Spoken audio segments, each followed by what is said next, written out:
Hey everyone, welcome back to my channel. So like every Friday, I am gonna do my trade recap for the week. This week was very simple. We just took one trade and that trade was a hit. So I'm just gonna share with you what my mindset was throughout the trade and what made me get in and why is it that I got out. Okay, so if you're new here, I am a day trader. I've been trading for 3 years. Today is actually my 3-year anniversary. Happy trading birthday to me. And I don't do this full time. I do have a full-time job. I trade on the side, and I'm really trying to make trading my primary source of income. And this year I have really set myself certain goals so that I can compound my account and see extreme growth. So the way that I trade is, if you're interested in seeing how I do that, is that every Sunday I mark my charts up and I flag, like how you can see here on the right side, I flag what looks interesting to me and will give me a potential setup. I flag them pink, and then if there's something that I actually take, I flag it purple. So I just mark up my chart. I set alerts for where price, I want price to be at for me to enter. And then once my alerts hit during the week, then I look to see if I'm getting my proper entry signal, and then I enter the trade. Okay, so this is where we're just gonna go over it. As you can see here, I have 5 pairs that I charted, that I marked up that I was interested in taking for the week, but only one trade actually gave me what I wanted to see. So, and it was a very tricky trade. Let's go back. Let's see if we can go back. I got into this on Monday morning, I want to say. Okay, so let's go Monday. Okay. Make sure you guys see my charts. Okay, as you guys can see, I don't know if you're new or not, just the teal candles are the bullish candles and the gray candles are the bearish candles if you haven't got that yet. So let's see. Okay, so I like to have a weekly bias and daily bias so that I can move forward with my trade. I definitely saw that price was bearish on the weekly and then was giving me retracement. Yeah, okay, we're good. It was giving me retracement. So I was definitely seeing that these lows were broken, these previous lows, and that price was coming back to this weekly area of interest and rejecting. So I definitely called it to be bearish. Then I went down to the daily time frame and I wanted the daily time frame to look the same, and I was also saying bearish, right? So ultimately I wanted price to break out, retest, and come back out of this daily area of interest, right? I literally trade price action. I mark up important zones like a daily area of interest, and I'm looking for price to come out, retest, and break out again. So that's literally how I trade, and that's it. I do use Fibonacci from time to time. Usually I use Fibonacci while I'm in the trade to kind of manage, like if I'm in drawdown, to see if it's worth holding the trade if it starts projecting a certain zone. But in this particular trade, I had put on the Fibonacci while we were trading on Sunday, and so it also wasn't confluent with my Fibonacci level. Okay, so let's see. So this is Friday.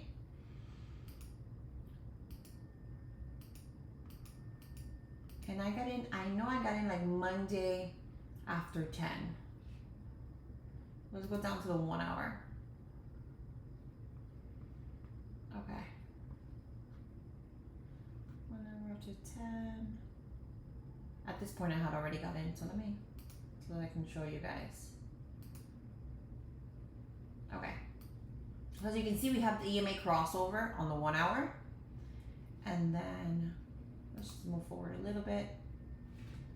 Let's drop down to the 15-minute so we can see my entry more clearly. So we're having all these wicks, right? So I'm looking for a candle that doesn't give me, that's breaking these wicks. So I'm looking like this.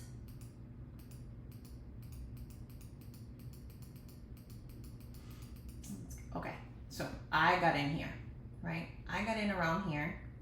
I knew it was later on in New York session. And then I literally was in drawdown all of Monday afternoon, all of Monday night. It was absolutely terrible. Let me go up to the higher time frame so that you can see. Let me go to the 1 hour. Okay. So literally I got in here and then price starts to go into drawdown. Now the way that I trade, I am used to drawdown, so it doesn't scare me. And then I do see that it came up here, but then it started to come back down, right, and reject the Fibonacci level, right? I like for price to break below this gold zone here, the 0.618 and 0.5. So that would have given me an extra confluence to hold the trade. I do consider that this would kind of be like a double top right here. So I was like, okay, price is definitely going to go down.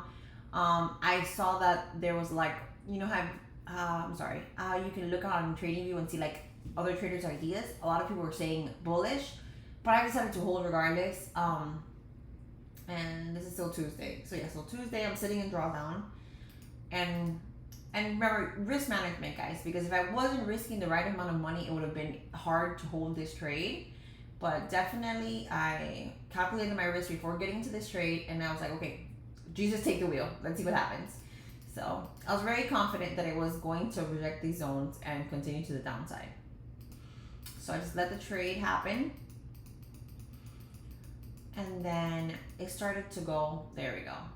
So this is Wednesday. And we did have FOMC Wednesday afternoon, and it was very neutral. There wasn't really like anything great that they were talking about. Nothing too good, nothing too bad. It was just like very neutral. We don't really know what's happening. Yes, there has been inflation rates going up because of the tariffs, but like this month it's kind of staying steady, our inflation rate and our interest rate. So that was kind of like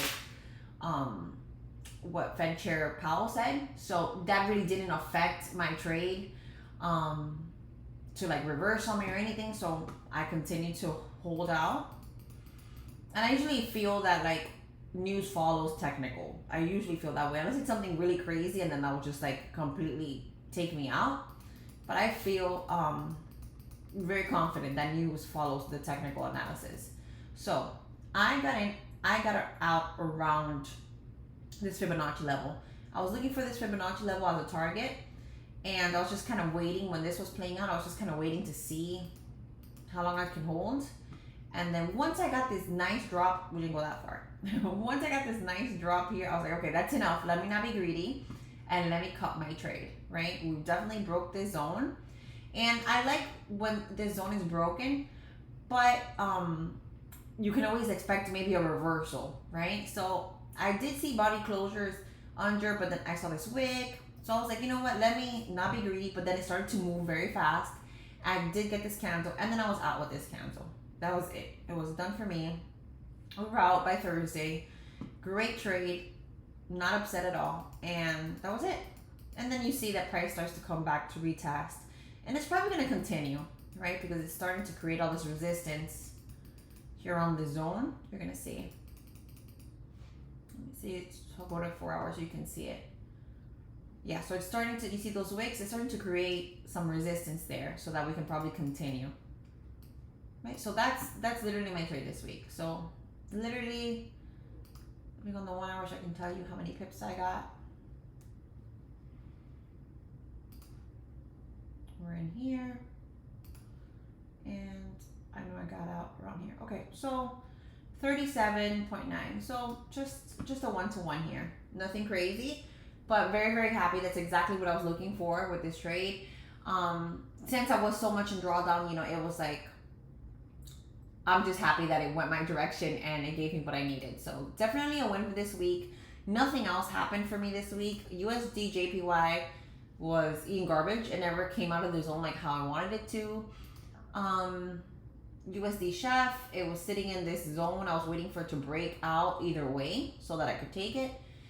NZD USD, it did come all the way up, but I never got a retest. So it looks like it's gonna maybe break out again. We're just like making this little consolidation. So I need price to come out again, like do one of these. Flip over that that EMA. It's a 50 EMA, by the way, for me to take it to the upside. But right now it's playing. Didn't do anything for me this week. And then this one I was really hoping for. I was looking for a body close above these wicks. It never happened. So that was it. Nothing Nothing crazy. This is NZD CAD. So yeah, nothing crazy. Just Euro GBP. Nice one-to-one trade. Not upset at all. And I do move my stop loss. So once I got this nice double top here, I moved my risk down here. So I'm not upset at all.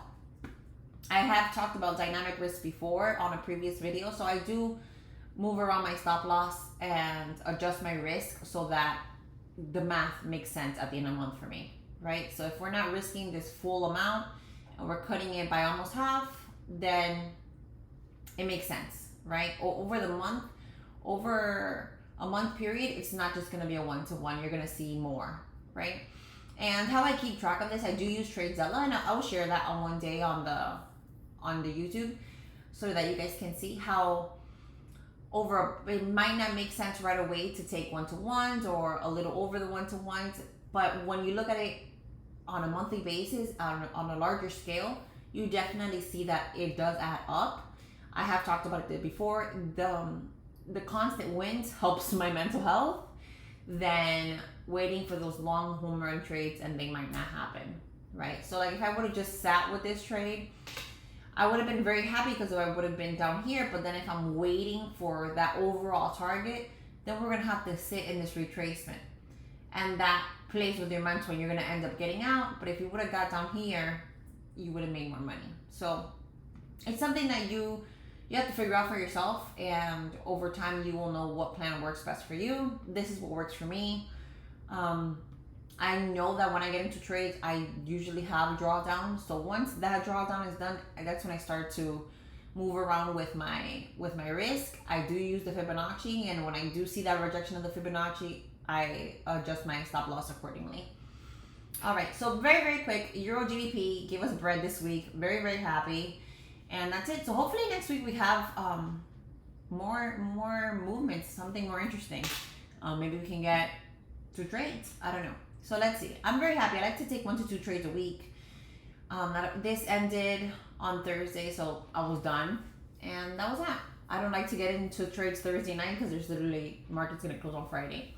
So yeah, that's it. I hope you guys enjoy. I hope you guys are taking value in these trade recaps and the weekly Forex breakdown videos. I think they're very, very helpful, and there might be a golden nugget there that you might be missing. I don't know. If whatever you're doing is making you profitable, stick with what you're doing. Don't change anything. Love you all. Stay safe and have a great weekend. Bye-bye.